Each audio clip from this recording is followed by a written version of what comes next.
Hello बच्चों, my name is Akshay Arora and I am your mathematics teacher. I have a total experience of 7 years and in this video session we are actually discussing the admit card instructions of JEE Mains 2023. तो ये session बहुत ही आप लोगों के लिए important है and before going into the JEE main centre अगर आप एडमिट कार्ड इंस्ट्रक्शंस को ध्यान से पढ़ लेंगे तो वहां पे कुछ भी ऐसी चीज नहीं है जो आपका मिस आउट होगा और जिसकी वजह से कोई मिस हैपनिंग हो सकती है आपके साथ। सो बेसिकली आप बहुत सारी चीजें हैं जो ध्यान रखने के लिए आप घर से ही प्लान करके जाएंगे बिफोर रीचिंग द सेंटर, और वो सारे इंस्ट्रक्शंस मैं आपके लिए यहां पे पढ़ने वाला हूं। ये सेशन इसीलिए है ताकि आपको इंस्ट्रक्शंस के बारे में अच्छे से नॉलेज हो जाए और जो भी आपके डाउट्स हैं कुछ भी इंस्ट्रक्शन पॉइंट से रिलेटेड वो सारे के सारे डाउट्स भी आपके क्लियर हो जाए। So basically this session is all about checklist JEE mains 2023 admit card and instructions. I hope आप सभी लोगों की तैयारी हो गई होगी जेईई मेंस 2023 और सभी ने एडमिट कार्ड्स भी डाउनलोड कर लिए होंगे। अगर मैं आपसे बात करूं कल तक तो वो 24 जनवरी वाले बच्चों का एडमिट कार्ड आ गया था, लेकिन आज 25 जनवरी वाले बच्चों का भी एडमिट कार्ड आ गया है। ओके, तो आप अगर आपका एग्जाम 25 को लाई कर रहा है तो प्लीज आप उसका एडमिट कार्ड को भी डाउनलोड कर लीजिएगा। सो आई होप कि आपने तैयारी अपने लेवल से पूरी कर ली है, प्रिपरेशन पूरी डन है। अब हम बिल्कुल रेडी स्टेट में हैं, मेंटली बिल्कुल तैयार हैं कि हम पेपर देने जा रहे हैं। तो सबसे इंपॉर्टेंट बात आपको जो ध्यान रखनी है वो ये है कि अपने ऊपर आपको साइकोलॉजिकली बहुत ज्यादा रिलीफ फील करना है। आपको है ना स्ट्रेस फील नहीं करना, बिल्कुल रिलीफ फील करना है अपने मेंटली। आप बहुत ज्यादा अगर अभी स्ट्रेस ले रहे हो तो अभी बिल्कुल राइट टाइम नहीं है स्ट्रेस लेने का, बिल्कुल फ्री छोड़ दो और कोई नया टॉपिक अब पढ़ने की कोशिश मत कीजिए। Okay, so let us start with the instruction without wasting the time. तो यहां पे हमारा पूरा एक एडमिट कार्ड, आप एनटीए की वेबसाइट पे जाएंगे, एनटीए की वेबसाइट पे वहां पे आपको डेट ऑफ बर्थ डालना होगा, एप्लीकेशन नंबर डालना होगा, एक सिक्योरिटी पिन डालना होगा। तो जैसे ही आप वहां डालेंगे तो आपका एक एडमिट कार्ड खुल जाएगा। तो सबसे पहली चीज है कि एडमिट कार्ड का जो लेआउट है कुछ इस तरीके से चलेगा और इस लेआउट को जब आप ऑब्जर्व करेंगे तो सबसे पहले नंबर पे जो लिखा हुआ है that is roll number. Okay, तो आप एक बार मैच कर लेना, roll number, candidate name, gender, category, ये सब चीजें मैच कर रही हैं आपकी नहीं कर रही हैं। हम लोगों ने यहाँ पे हाइड किया हुआ है, लेकिन आपके पास जो आपका जो एडमिट कार्ड होगा उसमें आपको विजिबल होगा। Application number, father's name, date of birth, state of eligibility and candidate signature. Please एक बार अपना सिग्नेचर भी चेक कर लेना क्या आपके ही सिग्नेचर है, and along with the photograph. तो यहाँ पे आपकी फोटोग्राफ है। ये फोटोग्राफ जो आपने अपलोड की थी ये बहुत ही ज्यादा इंपॉर्टेंट है क्योंकि यही फोटोग्राफ की हमें 2 कॉपीज चाहिए। क्यों 2 कॉपीज चाहिए वो मैं आपको अभी इंस्ट्रक्शन जब रीड आउट करूंगा तो उससे क्लैरिटी आपको मिल जाएगी। आपका जो कोर्स नेम है वो पेपर 1 की बात कर रहा हूं अभी मैं आपसे, ठीक है। पेपर 2 में आपका BR को वाले बच्चे हैं उनके लिए होगा। क्वेश्चन पेपर का मीडियम इंग्लिश, जैसे इस एडमिट कार्ड में जो क्वेश्चन पेपर का मीडियम लिखा हुआ है दैट इज इंग्लिश, लेकिन ये डिफरेंट लैंग्वेज में भी हो सकता है मीडियम। तो अब जब आप पेपर देने जाएंगे और आपके पास वहां पे मान लो इंग्लिश है और इंग्लिश का एक आपके पास मीडियम नहीं आता, आपका हिंदी में पेपर खुल जाता है या डिफरेंट लैंग्वेज में खुल जाता है, तो आपको तुरंत ही इन्विजिलेटर को इन्फॉर्म करना है कि ऐसा हो गया है मेरे साथ and you have a admit card, उसके अंदर लिखा हुआ इंग्लिश। सो 99.9% चांसेस है कि इंग्लिश ही खुलेगा। All right, so date of examination, here will be the date of examination, shift लिखी होगी। अब इसमें लिखा हुआ है reporting time, this is very important. यहां पे है 2:20 IST और इनका जो टेस्ट स्टार्ट हो रहा है वो 3 बजे है। तो इसका मतलब ये हुआ entry time at the centre जो है दैट इज 2:20, तो 2:20 से एंट्री टाइम स्टार्ट हो जाएगा आपका, ठीक है। और closing time, gate closing time होगा 2:30, तो इसका मतलब 10 मिनट का आपको टाइम मिलेगा, आपको एंटर करना है। तो अब आपको ये जो 10 मिनट है ये बहुत ज्यादा कीमती है। ऐसा ना हो कि आप सेंटर लेट पहुंच रहे हैं, तो सेंटर लेट पहुंच रहे हैं तो उसके लिए आप क्या करें, आपको जब आपका शिफ्ट का टाइम है तब सेंटर को ढूंढना नहीं है। जैसे आज का टाइम है तो आज का टाइम आप एक बार सेंटर को विजिट कर लीजिए। अगर कोई रास्ते में आपको कंफ्यूजन होता है तो प्लीज एक बार दिखाइए, एटलीस्ट आपको ये भी पता लग जाएगा कि आपके घर से सेंटर कितना दूर है। फॉर एग्जाम्पल मान लो 30 मिनट्स के डिस्टेंस पे, तो उस अकॉर्डिंग आप प्लानिंग करके आप 1 आवर पहले निकलेंगे ताकि आप सेंटर टाइम से पहुंच जाए। देन अगला टाइम आता है test of the timings 3 to 6, ठीक है। वेन्यू यहाँ पे आप एक बार चेक कर लेना, सेंटर का एड्रेस आपको दिया होगा।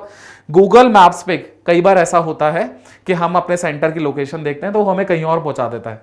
तो एक बार इसलिए ही मैंने आपको बोला कि एक दिन पहले आप सब चीजें वेरीफाई कर लो, क्योंकि इतना ट्रस्ट मत करना। अगर आपने पहले सेंटर विजिट किया हुआ दैट्स फाइन, तब आपको नॉलेज होगी। लेकिन अगर आपने सेंटर विजिट नहीं किया हुआ तो फिर आपको एक बार सेंटर विजिट कर लेना है, ताकि आपको ये एक तो रास्ता पता लग जाए, एक आपको टाइम पता लग जाए, time to reach the centre कि कितना हमें डिस्टेंस लग रहा है वहां पे पहुंचने में, और कुछ ना कुछ एक ऑल्टरनेट लेके चलना अपने साथ में। फॉर एग्जाम्पल जैसे आप अपने पास व्हीकल जा रहे हैं, आप अकेले हैं, तो आप इन्फॉर्म करके रखना अपना गार्जियंस को कि मैं अगर किसी मोमेंट पे आपको फोन करूंगा तो प्लीज मेरी हेल्प करने आ जाना।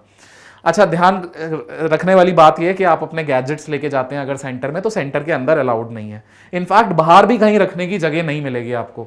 तो जो भी अपने गैजेट्स हैं, या तो आपके पास जो भी आपका व्हीकल है उसमें स्टोरेज होगा वहां प्लेस करेंगे, नहीं तो अगर आप गार्जियंस के साथ आ रहे हैं तो गार्जियंस को दे देंगे, ठीक है। लेकिन सेंटर इसमें कोई भी रिस्पॉन्सिबिलिटी नहीं लेगा कि आपके कोई भी बिलोंगिंग्स होंगी उनको मैनेज करने की।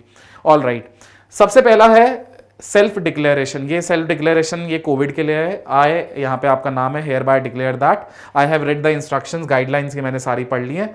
और आपको बताना है कि अगर आपको फीवर है, कफ है, यहाँ पे ब्रीथलेसनेस है, या कोई सॉर थ्रोट है, बॉडी एक है, कुछ भी अगर ऐसा फील हो रहा है तो आप उस पर स्पेसिफाई कर सकते हैं, ठीक है। और साथ में आपको ये भी बताना है, इधर लिखा हुआ है कि कौन कौन सी अभी लास्ट 14 डेज में कौन कौन सी सिटीज विजिट करी है आपने। Name of the city 1, name of the city 2, name of the city 3, name of the city 4। तो ये सारी चीजें भी आपको बतानी है, ठीक है। नेक्स्ट आता है यही वाला जो सेक्शन है सबसे लास्ट, फर्स्ट पेज का जो सबसे लास्ट है, ये बहुत ही इंपॉर्टेंट है, क्योंकि यहां पे लिखा हुआ है कैंडिडेट्स फोटो। तो यहां पे आपको वही फोटोग्राफ लगानी है जो आपने इनिशियली फॉर्म भरते वक्त रखी थी। अब बहुत सारे ऐसे बच्चे सोच रहे होंगे कि हमारे पास ये वाली फोटोग्राफ नहीं है। तो अगर आपके पास ये वाली फोटोग्राफ नहीं ही है तो आप इस फोटोग्राफ को, इसकी डिजिटल कॉपी को आप एक बार लैब में लेके जाइए, स्टूडियो में लेके जाइए, वो आपको इसकी कॉपी निकाल के देगा, ठीक है, इन पेपर, ठीक है, फोटो पेपर में अगर आपको वो कॉपी निकाल के देगा तो वो आपको यहां पे चाहिए। तो बेसिकली आपको 2 फोटोग्राफ्स चाहिए, एक तो आप यहां पेस्ट करेंगे, और साथ साथ मेंशन भी है same as uploaded on the application form to be pasted before reaching the centre. ये सेंटर पहुंचने से पहले, मतलब घर पे ही ये चिपका लेना आप, ठीक है। नेक्स्ट है candidate left hand thumb impression. Okay, तो आपको यहां पे अपना लेफ्ट हैंड थंब इंप्रेशन देना है। अच्छा, जब भी हम लेफ्ट हैंड थंब इंप्रेशन देते हैं, जब हमारे पास इंक पैड होता है, इंक पैड में हम अपना हाथ लगाते हैं, इंप्रेशन लगाते हैं, और फिर जब पेस्ट करने लगते हैं तो बहुत सारी इंक आ जाती है। तो इसमें साफ साफ एक बार लिखा हुआ है to be put before reaching the centre. और ये जो है, ये बहुत ज्यादा ऐसा ना हो कि इंप्रेशन तो आया ही नहीं, पूरी पूरी इंक आ गई। तो जैसे आपने थंब पैड पे लिया और फिर आपने पेस्ट किया, ठीक है, और उसके बाद आपने ना, मतलब उसको रफ कॉपी में आपने लेफ्ट हैंड थंब इंप्रेशन किया, और फिर थोड़ी सी इंक हट गई, जो गहरी इंक है वो हट गई। अब आपने उसी हाथों से अपने एडमिट कार्ड में यहां पे आप लेफ्ट हैंड थंब इंप्रेशन लगा देंगे। ओके, मैं दोबारा से एक्सप्लेन कर रहा हूं आपको। जैसे आपने इंक पैड पे थंब लगाया, उसको रफ में पेस्ट किया, ठीक है, रफ में एक बार हो गया, वहां पे बहुत सारी इंक चली गई आपकी। अब जो बची हुई इंक है उससे आपने इंप्रेशन एडमिट कार्ड में दे दिया। सिर्फ एक ही बार मिलेगा चांस, ओके। अगर बिगड़ रहा है तो फिर एक और बार आप डाउनलोड कर लेना, ठीक है। कैंडिडेट सिग्नेचर, यहां पे आपको वही सिग्नेचर करने हैं जो ओरिजिनली आपने फॉर्म भरते वक्त किए थे, ठीक है। ये कैंडिडेट सिग्नेचर ये मैच होने चाहिए। अच्छा, ये तो रही आपके फर्स्ट पेज की बात। ओके, फर्स्ट पेज में आपका ये सब कुछ है। अब आते हैं सेकंड पेज के अंदर। Okay, we are moving to the second page. जैसे हम सेकंड पेज पे बढ़ेंगे तो इंपॉर्टेंट इंस्ट्रक्शंस फॉर कैंडिडेट, यहां पे हमारी बहुत ही ज्यादा महत्वपूर्ण बातें लिखी हुई हैं। जब आप देखेंगे तो इसमें एज अ प्रिकॉशन फॉर कोविड-19, तो कोविड-19 के लिए इन्होंने कुछ कुछ पैरामीटर्स, गवर्नमेंट की जो गाइडलाइंस हैं वो फॉलो की हुई है, ठीक है। जब आप सेंटर पे पहुंचेंगे वहां पे आपको सैनिटाइजर बाहर मिल जाएगा, वहां पे आप सैनिटाइज कर लेना। अच्छा, सेंटर के बाहर है ना, आपको कोई ऐसा लैब नंबर, रूम नंबर लिखा हुआ नहीं मिलेगा, कोई लिस्ट नहीं होगी सेंटर के बाहर। जब आप सेंटर के अंदर चले जाएंगे तब आपको वो लिस्ट दिखेगी, सेंटर के बाहर इसलिए नहीं दिखेगी ताकि एक साथ इतनी सारी भीड़ जो है वो इकट्ठी ना हो। जब आप सेंटर में पहुंचेंगे धीरे धीरे आपको बता देंगे कि आपको यहां जाना है, आपको यहां जाना है, आपके एडमिट कार्ड्स को देखकर। Okay, so no candidate shall be permitted to enter after the gate closing time. तो जैसे मान लीजिए अगर 3 बजे का आपका स्टार्ट टाइम है तो 2:30 बजे तो गेट बंद हो जाएगा, तो उसके बाद कोई अलाउड नहीं होगा, ठीक है। नेक्स्ट है no candidate shall be permitted to leave the examination hall. अच्छा, बहुत सारे बच्चे हैं जिन्होंने पेपर बहुत जल्दी कर लिया, तो ऐसा नहीं है कि वो पेपर कर लिया वो बाहर निकल सकते, नहीं। 3 to 6 का टाइम है तो 6 बजे तक आपको बैठना ही पड़ेगा। नेक्स्ट, तो all the candidates are required to download and read carefully the instructions advisory, जो हम कर ही रहे हैं अभी। बेसिकली ये 4 पेजेस का हमारा एडमिट कार्ड है, और बच्चों बहुत ही इंपॉर्टेंट है, साफ क्लियरली मेंशन्ड है यहां पर। जब आप देखेंगे इसको, जस्ट अ मिनट, अगर आप इसको देखते हैं तो इसमें क्लियरली मेंशन्ड है, 1 मिनट मैं आपको बताता हूं कि ये the candidate has to download all 4 pages. ओके, तो इसका मतलब ये नहीं है कि आपने केवल फर्स्ट पेज डाउनलोड किया और काम हो गया, नहीं, the candidate has to download all 4 pages. तो ये बहुत ही ज्यादा इंपॉर्टेंट है। ऑल राइट, फिर आता है ये जो एडमिट कार्ड है ये प्रोविजनल है, subject to satisfying the eligibility conditions as given in the prospectus और इंफॉर्मेशन बुलेटिन। नेक्स्ट हम आगे बढ़ते हैं। No candidate would be allowed to enter the examination centre without the admit card. हमसे ये गलती हो सकती है कि हम बिना एडमिट कार्ड के चले जाएं, तो ऐसा नहीं है। एडमिट कार्ड बहुत इंपॉर्टेंट है और चारों पेजेस ही आपको डाउनलोड करना है, ठीक है। साथ में इसमें एक इंपॉर्टेंट पॉइंट लिखा हुआ है, एक वैलिड आईडी प्रूफ चाहिए, ठीक है। अब वैलिड आईडी प्रूफ के लिए इन्होंने कुछ कुछ टर्म्स एंड कंडीशंस दी हुई हैं कि जैसे आपके स्कूल का आइडेंटिटी कार्ड है वो भी चलेगा, ओके। अगर आपके पास कुछ गवर्नमेंट इशूड आईडी कार्ड हैं जैसे आधार कार्ड है वो भी चलेगा, पेन कार्ड है, ड्राइविंग लाइसेंस है, तो ये सारी चीजें चलेंगी।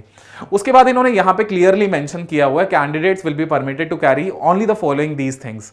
तो सबसे पहला है कि वाटर बॉटल अलाउड है बच्चों, लेकिन ध्यान रखना कि जो भी आप वाटर बॉटल लेके जा रहे हैं वो ट्रांसपेरेंट होनी चाहिए।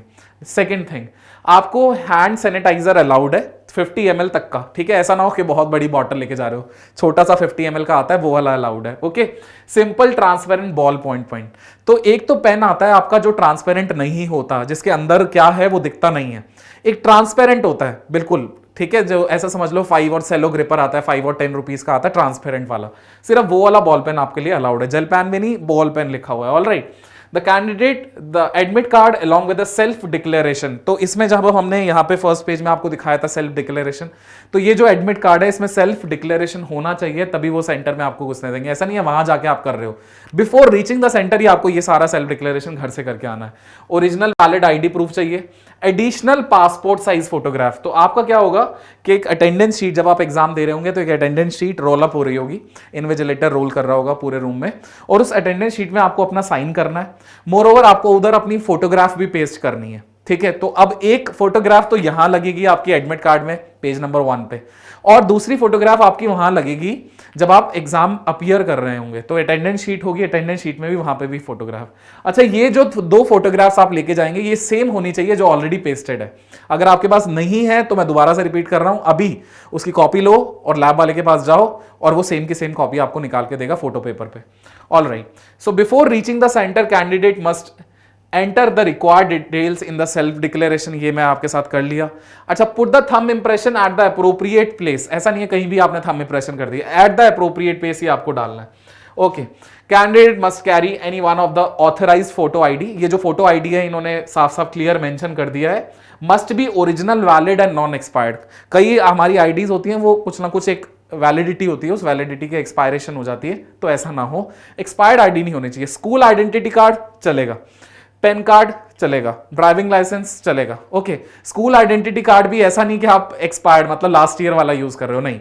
ये जो आप 12th क्लास में हैं अभी मान लीजिए, तो 12th क्लास वाले जिन्होंने 12th पास कर ली है तो उनके लिए आप कोई भी गवर्नमेंट आईडी लेके जाना, जैसे आधार कार्ड आप ले जाना अपने साथ में, ठीक है।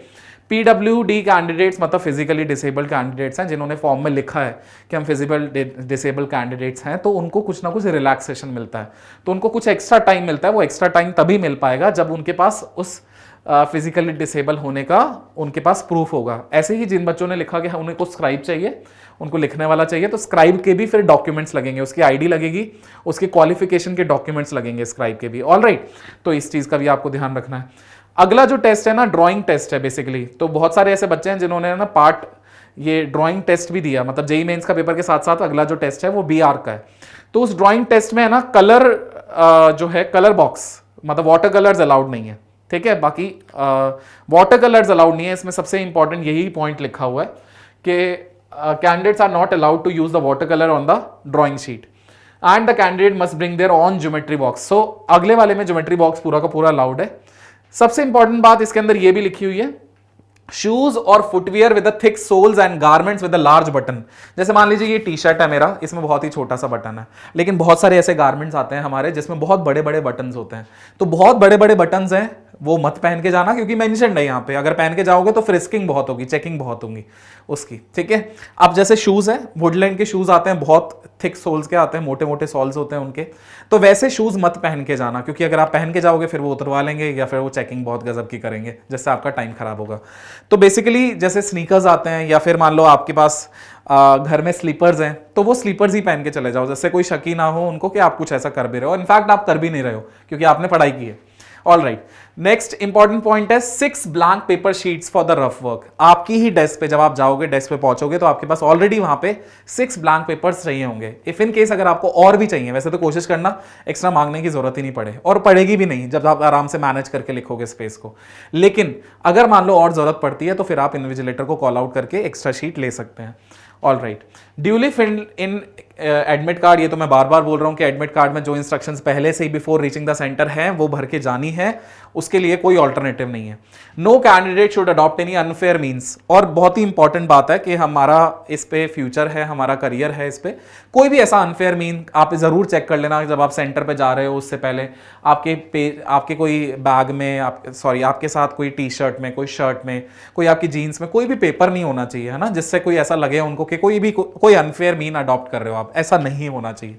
ऑल राइट, वहां पे सेंटर में ना तो मोबाइल वर्क करेंगे क्योंकि जामर्स लगे हुए हैं, सीसीटीवी वगैरह भी लगे हुए हैं, तो पूरी फ्रिस्किंग होगी, ठीक है। तो ऐसा कोई अनफेयर मीन ना हो जो हमारे करियर को आगे अफेक्ट करे। All right, the candidate should ensure that the question paper available on the computer screen is और as per the object subject और the medium opted. All right, तो ये भी एक बार आप ध्यान लिख रहे ना, क्योंकि मैंने ये पॉइंट भी बोला आपको, जो मीडियम आपके एडमिट कार्ड में लिखा हुआ है वो इंपॉर्टेंट है, उसको एक बार चेक कर लेना। वैसे इन्होंने ना इसके अंदर एक हेल्पलाइन नंबर भी दिया हुआ है, कुछ बच्चों को लगेगा कि मेरी इन्फॉर्मेशन मिसमैच हो रही है तो उस हेल्पलाइन नंबर पे आप एक बार कॉल कर देना, या फिर आप डायरेक्टली मेल भी कर सकते हो, एक मेल आईडी भी दी हुई है, तो वो भी वहां से भी आपकी हेल्प करेंगे अगर कुछ इन्फॉर्मेशन मिसमैच होती है। मीडियम अगर आपने इंग्लिश भरा है और ये लोग भी इंग्लिश दे रहे हैं तो वो मिसमैच इन्फॉर्मेशन नहीं होगा। फिर अब अगर आप अब सोचते हो कि मैं चेंज कर लूं मीडियम, नहीं मैं तो हिंदी में चाहता हूं, नहीं हो सकता आप कुछ भी, ठीक है, क्योंकि आपने जब फॉर्म भरा था तो उस टाइम डिक्लेयर कर दिया था कि मुझे इंग्लिश में भरना है। ऑल राइट, तो जो उस टाइम आपने भर दिया उसी को ही फॉलो करेंगे, लेकिन अगर इनके पार्ट पे कोई गलती है तो उसको रेक्टिफाई कर सकते हैं। हेल्पलाइन नंबर दिया हुआ है, उस पर आप फोन कर लेना। At any stage it is found that candidate has submitted multiple applications, ये भी बहुत इंपॉर्टेंट है। हमने क्या एक से ज्यादा फॉर्म भर दिए मान लो, तो किसी भी स्टेज पे अगर हमें ऐसा पता लगता है, होल मान लीजिए जेईई मेंस हो गया, सिलेक्शन हो गया, काउंसलिंग चल रही है, ठीक है, एडवांस भी हो गया हमारा, तो उस टाइम भी अगर इनको पता चलता है कि आपने मल्टीपल एप्लीकेशंस भरी हैं अलग अलग लोकेशन से, तो तब भी आपकी ये वाला जो एप्लीकेशन है रिजेक्ट हो सकती है। तो जिन बच्चों ने अगर गलती से भी मल्टीपल एप्लीकेशन भर दी है तो प्लीज उसका रीजन और वो एनटीए को आप इन्फॉर्म कर देना कि मेरे साथ ऐसा ऐसा हुआ कि मैंने ये गलत इन्फॉर्मेशन भर दी थी, इस वजह से मुझे एक और एप्लीकेशन भरनी पड़ी। ऑल राइट, तो वो पहले ही पेपर होने से पहले ही वो उसको कैंसिल कर देंगे, उस एप्लीकेशन नंबर को ही कैंसिल कर देंगे। फॉर एनी क्लैरिफिकेशन और resistance you may write to NTA at the jemain@NTA.ac.in, और एक हेल्पलाइन नंबर भी इन्होंने दिया हुआ है 011-4075-9000। तो ये आपका फोन नंबर है जिसको आपको फॉलो करना है, अगर आपको कोई भी प्रॉब्लम होती है। वैसे तो सारे डाउट्स मैं आपके क्लियर कर ही रहा हूं, लेकिन इन केस अगर आपको लगता है कि मेरे पास इंफॉर्मेशन मिसमैच हो रही है, कि मैंने कुछ और भरा था फॉर्म में और यहां पे कुछ और आ गया, फादर्स नेम मिसमैच हो रहा है, ठीक है, या फिर कोई भी डेट ऑफ बर्थ मिसमैच हो रही है, तो प्लीज आप इस हेल्पलाइन नंबर पे कॉल करेंगे और उसका सोल्यूशन आपको मिल जाएगा। नेक्स्ट है advisory for the candidates regarding the कोविड-19। तो कोविड-19 के बारे में इन्होंने लिखा हुआ है कि हम लोग प्रॉपर 2 सीट्स का गैप मेंटेन करके, गवर्नमेंट की गाइडलाइंस है उसके अकॉर्डिंग हम फॉलो करेंगे, सैनिटाइजर्स रखेंगे। अच्छा, ये जो रफ शीट्स हैं ये पहले से ही रख दी जाएंगी, इन केस अगर आपको और जरूरत है तो आप इन्विजिलेटर को कॉल आउट कर सकते हैं।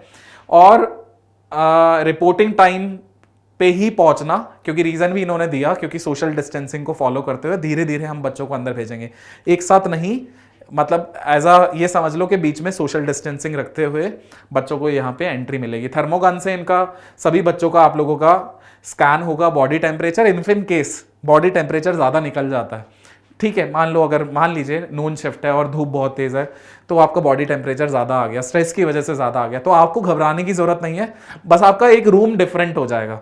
मतलब एक समझ लो रेगुलर रूम में जहाँ बैठ रहे थे वहाँ नहीं बैठोगे फिर आप, क्योंकि आपको बॉडी टेम्परेचर ज़्यादा है, ठीक है, तो इस वजह से आपको एक डिफरेंट रूम में शिफ्ट कर देंगे और कुछ नहीं होगा। लेकिन पेपर तो आपको देना ही है, अंडर नो कंडीशन अगर आपका बॉडी टेम्परेचर ज्यादा भी आता है तब भी पेपर देना है आपको। ऑल राइट, ऐसा नहीं होगा कि पेपर देने नहीं देंगे, नहीं, पेपर तो देना है आपको। ऑल राइट, सो प्री एग्जाम प्रिपरेशन बोला हुआ है कि रिपोर्टिंग टाइम, एंट्री टाइम, इन सब चीजों का आपको ध्यान रखना है। जो आपके एडमिट कार्ड पे लिखा हुआ है प्लीज उसको फॉलो करो। इनफैक्ट उससे पहले पहुंचो, इन्होंने 2:20 का टाइम दिया हुआ है तो प्लीज आप 2 बजे पहुंचो, 1:45 बजे पहुंचो, ताकि मेंटली भी प्रिपेयर हो जाओ। ये सेंटर है और मुझे इस वक्त इसमें एंटर करना है। ऑल राइट, अब ये आपको यहां पे ध्यान रखना है, candidates will be permitted to carry only certain items with them into the venue as mentioned. Okay, ये मैंने आपको बता दिया क्या क्या आप ले जा सकते हो अंदर, ठीक है। अच्छा, एक इसमें ना ऐसा भी पॉइंट था कि अंदर जो आपको शीट्स मिलेंगी वो A4 साइज की मिलेंगी, और एक इसमें ऐसा भी पॉइंट है कि अगर मान लीजिए कोई रिलीजियस आप क्लोथ पहनते हो, मान लो हिजाब पहनते हो, या फिर सिख स्टूडेंट है वो पगड़ी पहनते हैं, टर्बन पहनते हैं, तो वो अलाउड तो किया जाएगा, ऐसा नहीं है कि वो अलाउड नहीं है, अलाउ तो किया जाएगा, लेकिन फिर चेकिंग जरूर होगी, ठीक है। मतलब आप अगर ये चीजें एक्स्ट्रा लेके जा रहे हो, कोई भी रिलीजियस आपने पहन रखा है, तो प्लीज उसकी चेकिंग जरूर होगी। मोर ओवर, आप घर से मास्क पहन के जाएंगे तो वो मास्क वहां पे उतार लिए जाएंगे और उसको एक वहां पे डस्टबिन है वहां पे थ्रो कर दिया जाएगा, ठीक है। वो लोग आपको एक नया मास्क प्रोवाइड करेंगे, वही मास्क आपको पहनना होगा। तो जो भी आप अपने घर से मास्क लेके जाएंगे सेंटर तक, ठीक है, वो सेंटर के बाहर आपको फेंकना पड़ेगा और सेंटर के द्वारा एक मास्क आपको अलॉट किया जाएगा, वो ही मास्क अलाउड होगा, ठीक है। अपने घर वाला जो मास्क है वो आप अंदर एग्जामिनेशन रूम तक नहीं ले जा सकते हो। आई होप यहां तक भी आपको समझ में आ गया होगा। और ये कॉन्टैक्ट फ्री फिस्किंग एंड डॉक्यूमेंट्स, ये सेपरेट रूम में बिठाना, ये मैंने आपको बता दिया। बॉडी टेम्परेचर ज़्यादा होगा तो इन चीज़ों का वो लोग ध्यान रखेंगे।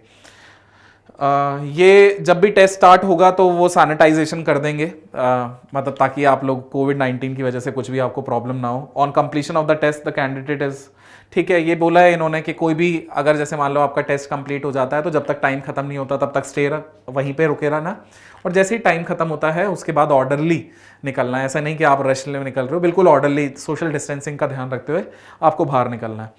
और सबसे इंपॉर्टेंट बात है ना, यहाँ पे लास्ट में ये लिखी हुई है और ये बहुत ही इंपॉर्टेंट है। हम है ना एग्जाम अपीयर कर लेते हैं, टाइम भी खत्म हो जाता है, पेपर भी बहुत अच्छा चला गया, लेकिन हमारे पास जो रफ शीट्स होती हैं वो हम अपने साथ ही उठा के बाहर ले आते हैं।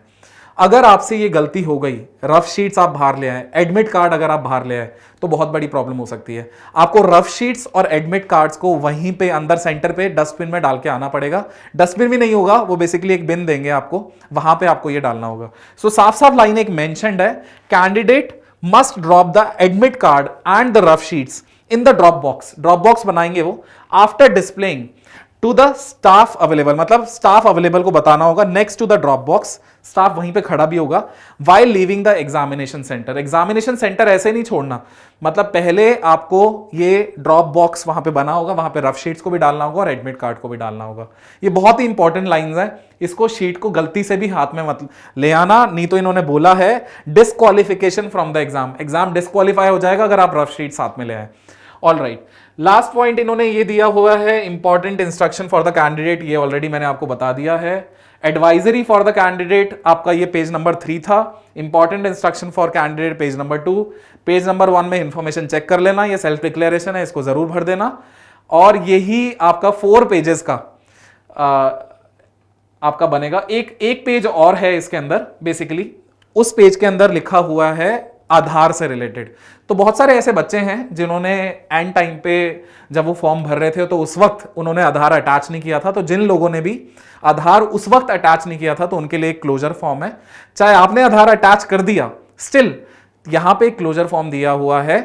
अगर अटैच कर दिया है तो उस फॉर्म को नहीं भरना, लेकिन उस टाइम अटैच नहीं किया था जब आप फॉर्म भर रहे थे, तो एक क्लोजर फॉर्म दिया हुआ है, तो वो आपको उसमें आधार की डिटेल्स डालनी है और आधार नंबर वगैरह सब चीजें आपको एंटर करनी है। लेकिन ये 4th पेज पे है, एल्स आप उसको ब्लैंक भी छोड़ सकते हैं। तो ये पूरा का पूरा एडमिट कार्ड 4 पेजेस का है और ये पूरे के पूरे 4 पेजेस को आपको साथ लेके जाना है। मतलब 3rd पेज पे एडवाइजरी है, 4th पेज पे declaration from non Aadhaar candidate. All right, non Aadhaar candidate, but the candidate has to download all the 4 pages, ये सबसे इंपॉर्टेंट है। So the lastly, don't stress, do your best, forget the rest, सब कुछ भूल जाना। ऐसा समझ लो कि तुमने बहुत अच्छे से प्रिपरेशन करी है, तुम्हारा पेपर बहुत अच्छे से जाने वाला है, ठीक है, बस ये जो लास्ट इंस्ट्रक्शन थी इनको फॉलो करना है और मतलब ये समझ लो कि फोड़ के आना है। इस बार जो तुमने तैयारी करी है उस पर विश्वास करना, तुम्हारा बहुत अच्छा पेपर जाएगा। बस स्ट्रेस मत लेना, क्योंकि स्ट्रेस लोगे तो वही तुम्हारे मार्क्स फिर कम आ जाएंगे। बिल्कुल बिंदास होकर देना। पेपर की शुरुआत उन टॉपिक से करना, फर्स्ट इंप्रेशन अच्छा बन जाए पेपर के साथ। ऐसा समझना कि जो तुम्हें टॉपिक्स आते हैं जिनके लिए तुम श्योर हो, गारंटी है कि वो मुझसे बनेंगे, तो उन क्वेश्चंस को सबसे पहले उठाना। शुरू के 5 क्वेश्चंस जब बनते हुए दिखते हैं तो ऑटोमेटिकली एक बूस्ट मिलता है, कॉन्फिडेंस आता है कि अब मैं पेपर सारा कर लूंगा। तो फिर जो नहीं हो रहे होते हैं या टफ क्वेश्चंस होते हैं उनमें भी हम हिट मारते हैं तो हो जाता है। तो इसी वजह से पहले वो क्वेश्चंस करना जो आपको लग रहा है ये मुझसे हो जाएंगे। ठीक है, नेक्स्ट है all the best students for your JEE 2023। तो कल एग्जाम है, परसों एग्जाम है या फिर अपकमिंग डेज में आपके एग्जाम है, तो उसके लिए बहुत बहुत ऑल द बेस्ट आप सभी को। बेस्ट विशेस है हमारी तरफ से, इन्फिनिटी लर्न टीम की तरफ से, सभी फैकल्टीज की तरफ से आपके लिए बहुत सारी शुभकामनाएं। And may you come up with flying colours, true colours, और आपका एक अच्छे से IIT जेईई के इंस्टीट्यूट में आपका सिलेक्शन हो जाए और आपका जो बीटेक है वो IIT से हो। ऐसी हम सभी लोग आपको शुभकामनाएं देते हैं। So thank you so much guys. अगले सेशन में एक नई इंफॉर्मेशन के साथ मिलते हैं। Till then stay updated. Infinity learn JEE को तो आप उसको सब्सक्राइब कर लेना।